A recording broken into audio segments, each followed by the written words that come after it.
समारोह में या संगोष्ठी में पधारे समस्त बामसेव एवं मूल निवासी के पदाधिकारीगण और बहुजन मूल निवासी सदस्यगण, सरदार वल्लभ भाई पटेल का जन्म 31 अक्टूबर 1875 को बॉम्बे प्रेसिडेंसी में गुजरात प्रांत में बारडोली गुजरात प्रांत के नाडियाल गांव में हुआ था। और ये जो है 4 भाई और 1 बहन थे। ये जो है तो अपने पिता की चौथी संतान थे और इन्होंने देश को आज़ाद कराने में महत्वपूर्ण भूमिका निभाई। सरदार पटेल जो है तो खेड़ा आंदोलन में सबसे पहले भाग लिया और खेड़ा आंदोलन में जो है तो ब्रिटिश सरकार द्वारा जो कर लगाया गया था और उस कर को मुक्त कराने के लिए उन्होंने किसानों के संगठन से जाकर के मिले और सभी संगठनों को एक करके खेड़ा आंदोलन के माध्यम से खेड़ा आंदोलन जब उन्होंने प्रारंभ किया तो उससे ब्रिटिश सरकार परेशान होकर के और किसानों का कर माफ की। ये सरदार वल्लभ भाई पटेल की पहली सफलता थी। इसके बाद सरदार वल्लभ भाई पटेल जो है बारडोली सत्याग्रह, लौह पुरुष है का नाम कैसे मिला, इसके बारे में आप लोग थोड़ा जानकारी देना चाहते हैं। सरदार वल्लभ भाई पटेल जो है समस्त किसानों का संगठन से जाकर के मिले और ब्रिटिश सरकार जिस किसान के घर जाती थी कर वसूलने के लिए तो सरदार वल्लभ भाई पटेल ने ऐसा अपना ब्रिटिश सरकार के समक्ष है जो गुप्तचर नियुक्त किए थे कि उस किसान को जो है तो पहले ही गोल करवा देते थे 2 महीने के लिए, जिससे परेशान होकर के ब्रिटिश सरकार जो है को झुकना पड़ा और सरदार पटेल जो है ब्रिटिश सरकार से जो किसानों की जमीन ली गई थी, जो कर लिया जाता था और इसके साथ जो मवेशियों को भी ब्रिटिश सरकार ने कब्जे में ले ली थी, तो उन सभी को ब्रिटिश सरकार को वापस करना पड़ा। इस प्रकार सरदार वल्लभ भाई पटेल कि अपने देश के प्रति जो सामाजिक आंदोलन था उन्होंने बढ़ चढ़ के भाग लिया। वे दृढ़ संकल्पित थे। वे जो जिस बात को अपने मन में ठान लेते थे उस बात को पूर्ण करते थे। उनमें ये नहीं थी कि हम ये कार्य को जो कर रहे हैं कि सफल हो पाएंगे, नहीं। उनका ये दृढ़ विश्वास था कि मैं इस कार्य को कर रहा हूँ तो उसको पूर्ण करके ही रहूँगा। सरदार वल्लभ भाई पटेल देश के प्रथम गृह मंत्री और उप प्रधानमंत्री भी थे। और बारडोली सत्याग्रह में जो इन्होंने आंदोलन ऐसे जो है किसानों की जमीन को मुक्त कराया था, वहाँ की महिलाएं और पुरुष ने उन्हें जो है सरदार की उपाधि दी थी। इसके कारण जो सरदार वल्लभ भाई पटेल के नाम से जाने जाते हैं। साथियों, मैं आपको बताना चाहता हूँ कि सरदार पटेल की जयंती क्यों मनाई जाती है। सरदार पटेल की जयंती फूलमाला चढ़ा देने से, लच्छीदार जो भाषण दे देने से उसका कोई मतलब नहीं निकलने वाला है। उन्होंने जो सामाजिक आंदोलन इस समाज देश के लोगों के लिए चलाया था, हर वर्ग के लिए, उनकी विचारधारा को हमको आत्मसात करना है। उनके क्या कार्य थे और देश के प्रति उन्होंने क्या किया। हमारा देश जब 1947 को आज़ाद हुआ तो उस समय देश तो आज़ाद हो गया था, लेकिन अपने देश में 562 रियासत थी, जिसको इकट्ठा करने के लिए जितने भी नेता थे स्वतंत्रता संग्राम सेनानी में, सभी ने जो है इनकार कर दिया था। लेकिन गांधी जी द्वारा जो है सरदार पटेल को इस खंड खंड भारत को एकीकरण करने के लिए ये कार्यभार सौंपा गया और उन्होंने जो है 24 घंटे के अंदर जो है 562 जो रियासत थी उसको एक किया, जिसके बदौलत उन्हें लौह पुरुष के नाम से जाना जाता था। यानी दृढ़ जो है तो संकल्पित थे, वो जो अपने मन में ठान लेते थे उसको पूरा करते थे। लेकिन साथियों, बड़े दुख के साथ कहना पड़ रहा है कि जिस सरदार पटेल के द्वारा आज खंड खंड जो भारत था उसको अखंड भारत के रूप में परिवर्तित किया गया, आज उसी के वंशज 27% आरक्षण के लिए ललायित है, भीख मांग रहा है। उसी का वंशज जो है 27% आरक्षण के लिए भीख मांग रहा है। और ये 27% जो आरक्षण केंद्र सरकार द्वारा जो है बिल पास हुआ है उसमें जो है तो रोक लगा दी गई। और उसमें रोक लगाने वाला कौन है, इस चीज़ को हम लोगों को जानना पड़ेगा। यानी हमारा दोस्त कौन है, हमारा दुश्मन कौन है। जब तक हमें दोस्त और दुश्मन की जानकारी नहीं होगी तब तक हम अपने हक और अधिकार को प्राप्त नहीं कर सकते हैं। डॉक्टर भीमराव अम्बेडकर जो संविधान में हम लोगों को अनुच्छेद 340, 15(4)(a), 15(4) और 16(4) जो उल्लेख किया है, क्या हम ऐसा कर पाए?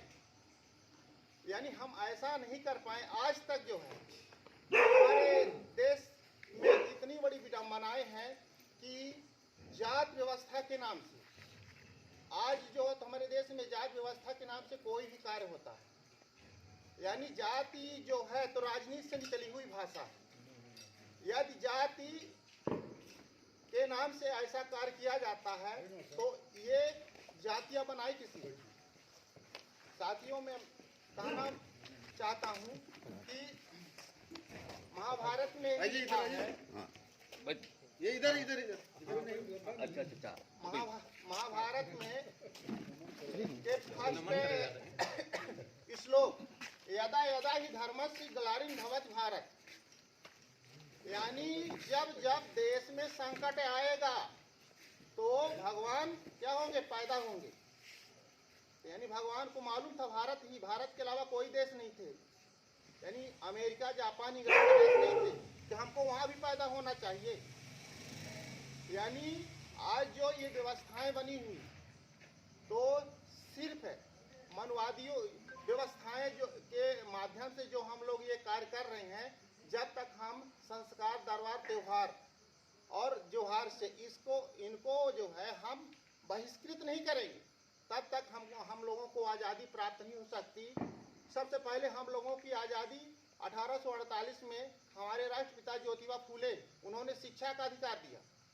इसके बाद जो है दूसरी आज़ादी 26 जनवरी 1950 को हमको मिली, जो हमारे संविधान निर्माता डॉक्टर भीमराव अम्बेडकर ने दिया। और ये तीसरी आज़ादी के लिए हम लोग लड़ाई लड़ रहे हैं। हम लोग जो है यानी गटर को बदलना चाहते हैं, मिट्टी का बांध नहीं बनाना चाहते। गटर कहाँ है? गटर दिल्ली में है। जो है व्यवस्थापिका हो गई, न्यायपालिका हो गई, कार्यपालिका हो गई, मीडिया हो गई, इनमें ही उच्च वर्ग के लोग बैठे हुए हैं, ब्राह्मण ही बैठा हुआ सभी में।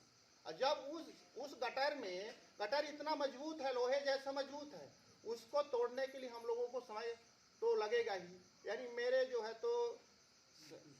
तो डॉक्टर भीमराव अम्बेडकर जी 1916 से 1950 तक का समय लगा उनको, हम लोगों को आज़ादी दिलाने के लिए। जब उनको इतना समय लग सकता है तो हमको थोड़ा और समय लगेगा। इसलिए जब तक हम लोग अपने हक अधिकार को नहीं जानेंगे, मेरा दोस्त और दुश्मन कौन है, तब तक हम लोगों को आज़ादी प्राप्त नहीं होगी। जैसे हम अपने बच्चों को पढ़ा रहे हैं, कोई MBA कर रहा है, कोई नीट की परीक्षा दे रहा है, कोई मेडिकल की परीक्षा दे रहा है, कोई UPPSC की परीक्षा दे रहा है। आज ये सोच रहे हैं कि मेरा बच्चा पढ़ लिख रहा है और इसके बाद नौकरी कर लेगा। ये देश में निजीकरण की सभी शासकीय संस्थाएं जो है तो निजीकरण हो जाने से हम लोग ये ना सोचें कि मेरे बच्चे को नौकरी मिल जाए। इसलिए कि दुश्मन का ये काम है। सत्ता पर गटर पर बैठा हुआ, दिल्ली में बैठा हुआ है। मेरी राज्य की समस्या है, केंद्र की भी समस्या है, मेरी समस्या को कोई सुनने वाला नहीं है। जब तक हम अपने समाज के लोगों को दिल्ली तक नहीं पहुंचाएंगे, व्यवस्था का परिवर्तन नहीं होगा, तब तक हम लोगों को कोई भी हक अधिकार नहीं मिलेगा। 27% आरक्षण जो हम लोगों को दिया गया था, तो उसमें दुश्मन द्वारा क्रिमिनल लगा दिया गया। यानी जो है, जिसके दांत है उसको चना चावने को नहीं दिया जाएगा, और जिसके पास दांत नहीं है उसको चना चावने को दिया जाता है। कहने का मतलब ये कि अपने ही बीच के लोग जो प्रोफेसर हैं, जो डॉक्टर हैं, जो इंजीनियर हैं, उनके बच्चे जो है उच्च शिक्षा जैसे में प्राप्त करते हैं तो उनको आरक्षण नहीं दिया जाएगा। इसलिए वे बड़ी उच्च शिक्षा में 1 लाख, 2 लाख, 3 लाख की फीस लगती है, इसलिए वो उसकी भी शुल्क जमा कर सकते हैं। लेकिन एक मजदूर जो है, किसान है, उसके बच्चे को आरक्षण दिया जाता है जो अपनी फीस वहाँ नहीं जमा कर सकता। तो हम लोगों को ये खुशी नहीं होनी चाहिए कि मैं अपने लड़के को MBA करवा रहा हूँ, जो है LLM करवा रहा हूँ, डॉक्टर बना रहा हूँ, इंजीनियर बना रहा हूँ, और इसके बाद हमको नौकरी मिल जाएगी। सभी संस्थान शासकीय निजीकरण हो जाने के कारण हम लोगों को बच्चों को नौकरी नहीं मिलेगी। और जब बच्चे वे घर आएंगे तो क्या पोजीशन होगा? यदि उसको कहेंगे कि बेटा थोड़ा जो है तो मवेशियों को जो है तो चारा डाल दो, या जो है भूसा मो करके डाल दो, या कुछ काम कर दो, वो बच्चा 1-2 बार करेगा, इसके बाद झन फून करेगा। इसके बाद जो है बाप और बेटे में क्या होगा? द्वंद्व युद्ध होगा, और उन्हीं में मारपीट होगी। फिर कहेंगे कि इस बच्चे को हमने इतना पैसा लगा के पढ़ाया और इसके बाद ये जो मुझसे लड़ाई करता है। आज जो है तो ये पोजीशन आने वाली है, लेकिन हम लोग इस चीज को तभी परिवर्तित कर सकते हैं जब तक ये छत्रपति साहू जी महाराज अपने राज्य में कहते थे कि जात एक कलंक है, जब तक जाति को समाप्त नहीं कर सकते तब तक जो है हम लोग अधिकार वंचित लोगों को सवर्णों द्वारा अधिकार प्राप्त नहीं होगा। इसलिए सभी वर्ग के लोगों को जाति को समाप्त करने के लिए जो है प्रयास करना चाहिए। इसलिए मेरा कहने का मतलब ये कि आपके हरियाणा हिसार राखीगढ़ी है, वहाँ 500 अवशेष मिले हैं। 2001 में उसका DNA टेस्ट हुआ विज्ञान के माध्यम से, और DNA टेस्ट के आधार पर ST SC OBC हम भारत के मूल निवासी यानी कुर्मी, काशी, गड़रिया, कोल, चमार, धैकार, माझी जो कुछ भी है जो है, ये सभी हम भारत के मूल निवासी हैं। और यानी क्षत्रिय, ब्राह्मण, वैश्य ये विदेशी हैं। इनका जो DNA यहूदियों से मिलता है। रूस के पास रसिया है, काला सागर, वहाँ के यहूदियों से इनका वंशज मिलता है। ये जो विदेशी हैं, ये जब अपने पास आए थे तो आक्रांता बन के आए थे, घोड़े के साथ आए थे, और अपने देश में हम लोगों के जो है राजा थे, राजावली अपने समाज के हैं, छत्रपति साहू जी महाराज अपने समाज के हैं, शिवाजी महाराज अपने समाज के हैं। जब इनको अधिकार नहीं दिया, जो हमारे सामाजिक आंदोलन के प्रणेता थे, जिन्होंने हम लोगों के हक अधिकार, आज कहते हैं लोग कि जाति है कहाँ, जाति समाप्त हो गई है, जाति समाप्त हो गई है। यानी मेरे जो है तो ऑफिस में एक जो है तो ब्राह्मण चपरासी है, और हम घंटी बजाते हैं, वो तुरंत दौड़ करके आता है। मैं उन ऐसे कर्मचारी भाइयों से पूछना चाहता हूँ कि जात तो वहाँ समाप्त हो गई, लेकिन जब आप गांव में जाते हैं तो वहाँ पे आपको वही जो है कुर्मी, काशी, गड़रिया, कोल, चमार के नाम से समाज पुकारता है। वहाँ उसी प्रकार से भेदभाव होता है। आप जब तक ऑफिस में है तब तक तो जात समाप्त हो गई है। बहुत से लोग कहते हैं कि डॉक्टर अम्बेडकर ने जात समाप्त कर दी है। साथियों, अभी जात समाप्त नहीं हुई है। एक आपको जो है तो हम यानी शासन की जो माया जाल है, माया का खेल है, उसके बारे में आपको हम बताना चाहते हैं कि पंजाब से पत्नी 2 थे और वे मार्केट गए। पत्नी कहा चलते आज मार्केट घूमने के लिए, और वे दोनों मार्केट जाते हैं, वहाँ साड़ियाँ और बहुत आभूषण खरीद के लाते हैं। इसके बाद जब घर आते हैं, पति बोलता है कि यानी जो आभूषण लाई हो और जो साड़ी लाई हो तो उसको पहन कर दिखाओ। बोलो ठीक है। पत्नी पहन करके जब आती है तो पति बोलता है कि तुम बहुत कातिल दिख रही हो। हाँ भैया। पत्नी बोलती है कि ठीक है, चाय तो बनाए, समोसा भी तल के लाते हैं और खाते हैं। यदि वे पति बोलता तुम हत्यारी दिख रही हो, तो वे चाय उसी के ऊपर डाल देते हैं। यानी शब्दों का खेल जो है, यानी आज बेरोजगारी, हमारा समाज बेरोजगारी का मुद्दा उठाता है। हमारा समाज जो है बेरोजगारी का मुद्दा उठाता है। समाज के लोगों को रोजगार मिल जाता है और बेरोजगारी समाप्त करने की आवश्यकता नहीं होती सरकार को। आज हमारा समाज जो गरीबी का मुद्दा उठाता है, समाज के लोग अमीर हो जाते हैं और गरीबी दूर करने की आवश्यकता नहीं होती समाज को। कुपोषण एक शब्द है। कुपोषण है, जैसे मान लीजिए कुपोषण का मतलब होता है 2 वक्त खाने की रोटी। 2 वक्त खाने की रोटी जिसको नहीं मिलती उसको कुपोषण कहते हैं। और सरकार कहता है कि आज जो है प्रतिदिन 5000 जो है तो बच्चे जो है कुपोषण से मर जाते हैं। आप ही बताइए, सरकार कहेगा कि आज जो कुपोषण के यानी जिनको 2 वक्त खाने की रोटी नहीं मिलती है और 5000 प्रतिदिन बच्चे मर जाते हैं, तो पूरे जो समाज के जो भी संगठन है देश में, सभी उस सरकार को क्या करेंगे, आंदोलन करके गिरा देंगे। तो यानी ये शब्दों का खेल है। यानी सरकार जो है शब्दों का रूप बदल करके हम लोगों के साथ छल रही है, हम लोगों के साथ जो है तो हम लोगों का शोषण कर रही है।